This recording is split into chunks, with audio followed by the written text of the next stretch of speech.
Welcome to Going for the Green. This week, the PGA Tour stops at Pinehurst Resort for the U.S. Open. Denny, I have to pat myself on the back. I single bullet Scottie Scheffler, and he came through for me. Made it a little sweaty on Sunday, but Yeah. we have Scottie Scheffler come through as the single, and now all we're waiting for are the Boston Celtics to complete the beatdown of the Mavericks. Well, you had a parlay of what was it? Scheffler winning, Morikawa top 10, which you got. Yes. Morikawa almost pulled the upset, and then the Celtics finals victory, and we're looking at a sweep, folks, Yes. in the Celtics Mavericks. Yeah, man, it was really exciting. I'm excited for the U.S. Open because anytime they're at Pinehurst, not only the tradition, but this is like the dream course for a U.S. Open. And no disrespect to Los Angeles Country Club by any means, but this is what we need, man, right? Like Yeah. really narrow fairways, Right. really tough scoring conditions, balls rolling off the green. That's And right. once again, Scottie Scheffler is the overwhelming favorite. And Denny, if I'm being honest, right? It's hard to find an area where we can beat Scotty, right? Like Yeah, the I dude's mean, invincible. He plays probably the worst round he had on Sunday, lost strokes putting. But if you watch that tournament, I kept saying Scotty keeps missing these putts. When he was on 18, he had that maybe 4.5 foot downhill putt. I was mhm. terrified. Downhill putt, 4.5 feet to win the tournament straight down the heart of the cup. It's no problem. No problem. I went to Scotty, but before I go to my pick, I want you to give your top guy because Yeah. I looked at it and I'm not gonna lie, Denny, I turned my nose up at it a little bit. Oh no, it's a little gross, I will say, but Patrick Cantlay checks a lot of boxes here. So I'm going with Cantlay at 9,200 on DraftKings for a few reasons. One, Okay. he's going to have no rostership. Okay, he's missing cuts. Okay, he's been horrible off the tee. Not good this season at all. Nobody's going to go into DraftKings and say I got to target Cantlay. Okay, they might end up with him sometimes, but he's going to be clearly in single digit rostership. Okay, maybe even like 5 to 7%. So that's what you're looking for if you're playing large field tournaments. I looked at players who have done well at similar courses to Pinehurst number 2. And what Okay. I mean by similar mostly is chipping off of fairways, right? And that's what we have here. We don't have any rough. We have a lot of fairways that run off these greens. And so I wanted to know which guys succeed in that area. And so I went back the past 3 years at Augusta National and at Kapalua, which are good comp courses to this one, to Pinehurst. And some guys pop up who you would have guessed, right? Hideki Matsuyama, amazing in these conditions, off fairways, chipping off fairways. Cam Smith, really good. Scottie Scheffler, the best on in these conditions. So we know those guys are good. All of those guys I think are going to have a lot of rostership. Cantlay has also been very good in those situations. He's also gained strokes on approach in 3 of his past 4. He's a little wild off the tee, like I said a minute ago, but thankfully driving probably won't matter a lot here, at least not as much as it usually does when you have 6-inch rough. Yes. If you miss the fairway by 1 inch, okay, you don't have that here. So I think Cantlay is a sneaky play. I don't like him to win the tournament, but I do think that you get a high quality golfer at very, very low rostership. Denny, I will say this, right? Like when I built out my model and I added that most important factor, that criteria of relative scoring difficult, Cantlay goes from about top 30 to 7th. And you alluded to him off the tee. His off the tee woes really didn't start till this season. Like he was a guy who would Yes. go 16 sometimes. That's a crazy number. But let's go back to 14 fairways hit. I like the play. I just think personally, I've been burned by him winning a tournament. But listen, if he finishes top 5 this week at 9,200, low rostership, you have an absolute home run hit there. Absolutely. I'm going to go with my first bet, and it's Mr. Scottie Scheffler. And I can't take Scottie Scheffler to win because throughout the year, I've been adding futures bet. I have Wyndham Clark. I have Bryson DeChambeau, who I'm going to talk about later. So I can't bet a guy 3-1. But a bet I loved was Scottie Scheffler top 20 after the first round. This gives me an opportunity to bet Scottie Scheffler, to watch in awe as he's the best difficult course golfer in the world. He's the best around the greens, best on approach. Scottie Scheffler is the absolute man. When we want to talk about like flaws in his game, I think we have exhausted the point that Scottie Scheffler's putter has all of a sudden changed. In the past, in 2024, he has won 5 times. We talk about win equity. That's Scottie Scheffler. First round scoring, he's not even great at first round scoring, but he's still fifth in the PGA Tour, and that's probably his worst round of scoring. So if Scottie Scheffler finishes T19, I get paid. I'm really excited about Scottie this week. He killed our bet last major, but I don't care. I think this bet is one of those where you have to bet it out of obligation. And if he doesn't finish inside the top 20 after the first round, he'll probably be 10-1 to win the tournament. And you just fire away at him to win the tournament. So like, you're going to get your money in good, regardless if it's pre-tournament or after the first round. Yeah, and as for DFS, I mean, it really is like last week at the Memorial. You're talking about a course that fits all of Scottie Scheffler's strengths, right? And so it's really hard to envision a winning roster without him in it. I think that you do need to eat that chalk here. Maybe if you're making multiple lineups, maybe leave him at a 1 or 2 just to get crazy. You never know. Yeah. Okay. Could get arrested again. We don't know. I'm kidding. Hopefully not. Well, go ahead, Denny. Sorry. Yeah, no, my middle price guy was Siwoo Kim at 6,800.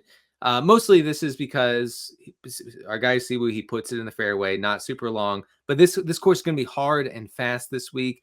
I don't think that length off the tee will mean a whole lot. It's a long course. It's a big course. Obviously, it's not going to hurt if you're a long player like Bryson or whatever. But Siwoo, I think, is going to be fine in that category. Siwoo has been great around the greens, top 12 in strokes gained around the green among players in this field. Siwoo Kim has gained strokes around the green in 10 of his past 11 events. The baseline for saving par from off the green, Brad, is around 58%.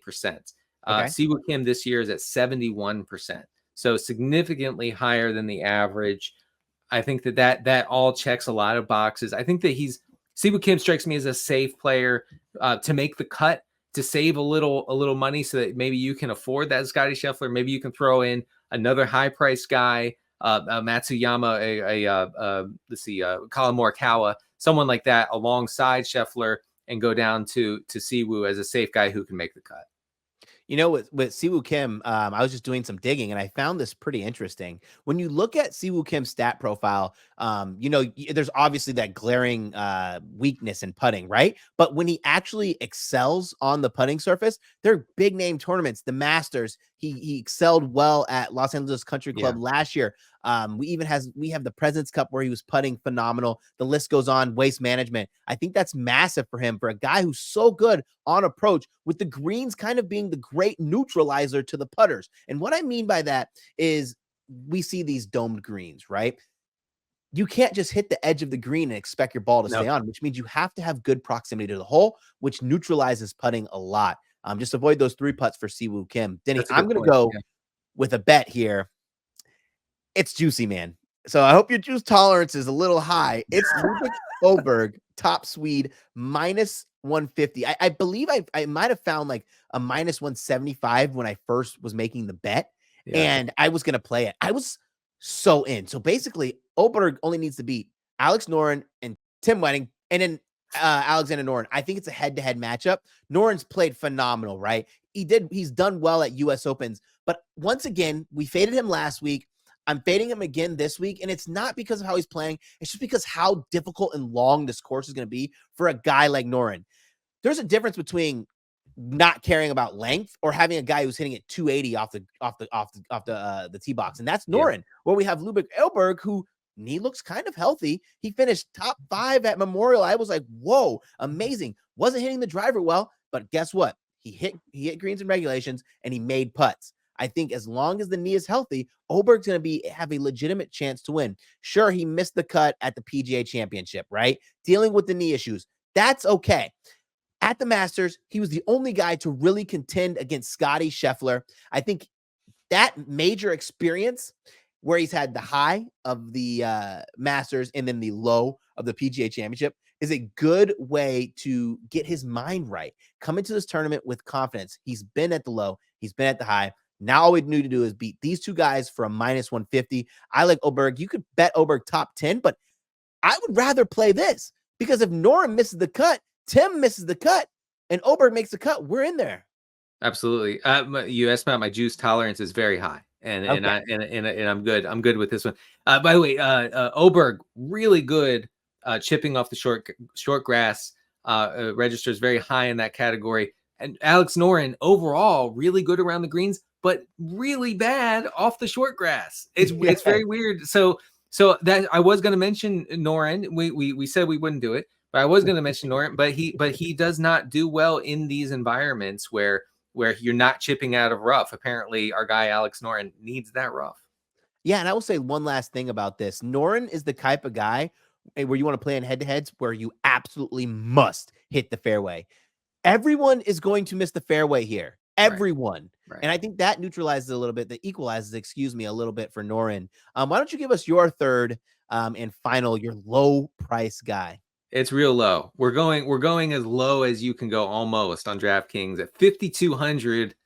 We have a young man named Isaiah Salinda. Okay, he's a former Walker Cup player. Let me try to paint this picture for you as someone who I think has a decent shot to make the cut, and honestly to save you a ton of budget for DraftKings if you're trying to jam some high price guys this week. So Isaiah Salinda has a win and 2 top 10s on the Korn Ferry Tour this year. He's 11th in driving on Korn Ferry, 5th best scoring average this season. Around the greens, he's actually 3rd in strokes gained on the Korn Ferry Tour. He's top 30 in putting out of 157 Korn Ferry Tour players, and he does have a little bit of history here at Pinehurst number 2. Salinda advanced to the round of 16 at the 2019 US Am at Pinehurst. So he's done okay at this course. He has a good short game. You know, we can hope and pray that our 5,200, again, this is very, very low. We're talking about like almost a third of Scottie Scheffler's a DraftKings price with Salinda, that he can make the cut and gain us some points on the weekend. Let us pray.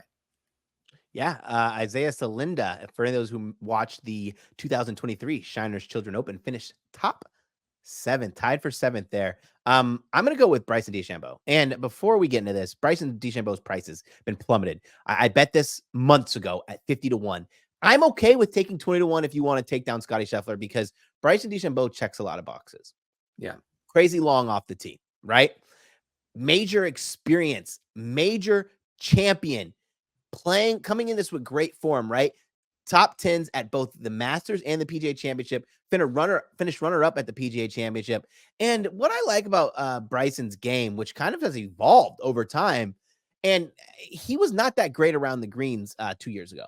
But I think he's one of those pros who just tries to make their game fit, make their game improve little by little, area by area. Well, we've noticed drastic improvements over the last 2 years, gaining strokes around the green in consecutive tournaments. And it could help, being on LIV, less pressure or more pressure to be the man since now you're the face, one of the faces of LIV. I don't care whatever motivation he uses. He's a really good option for me here. I also want to talk about, there's some stats you can go look up about Bryson DeChambeau. Number 1, driving accuracy, driving, strokes gained approach in the last 2 majors. Those are metrics that are going to be important this week. I think the chip on Bryson DeChambeau's shoulder is amazing and phenomenal. And last but not least, I want to say about Bryson DeChambeau is he looks like he's having fun, right? Like, yeah. I don't know if you saw, he rocked the mustache and dressed in the old Knickers outfit. Man, dude looks like he's having a good time, and I think that translates to his game. Not this big, beefy, mad scientist, but a guy who's just being himself. I agree. It looks like he wants to play golf. It didn't look that way for a while before he went to LIV, and maybe while he was on LIV. I think he has discovered the best version of himself. He went from good all-around player to, like, what did you say, a beefy, what is it?